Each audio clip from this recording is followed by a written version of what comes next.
On est à l'aube d'un changement environnemental majeur Mmh. et donc il va y avoir une certaine forme de redistribution géographique.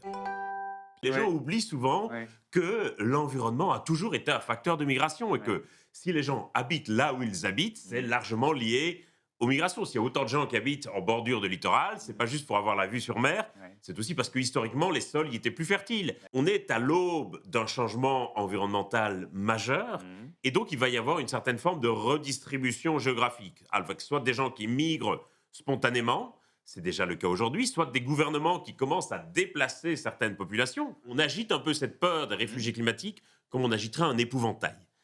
La réalité, c'est que ces migrations, elles sont déjà à l'œuvre, y compris en Europe.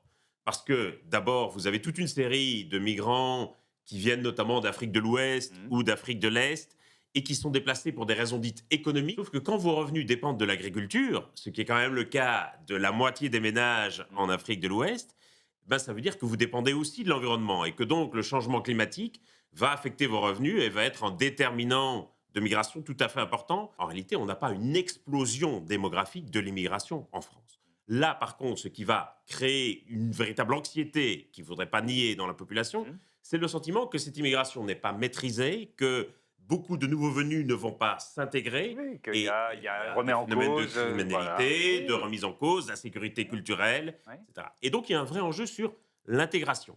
Et je crois que le problème que nous avons en France, c'est qu'on a toujours considéré que les gens qui arrivaient devaient naturellement s'adapter aux mœurs, aux coutumes, aux lois, etc. du pays. Et que, en quelque sorte, le pays d'accueil n'avait rien à faire en termes d'intégration et on n'a jamais vraiment développé de politique d'intégration. Des pays comme le Canada ou la Nouvelle-Zélande Mmh. ont de vraies politiques d'intégration qui passent aussi par une vraie politique de lutte contre les discriminations. Sinon, ça ne peut pas marcher. On se retrouve dans cette situation de polarisation intense du débat comme on l'a aujourd'hui.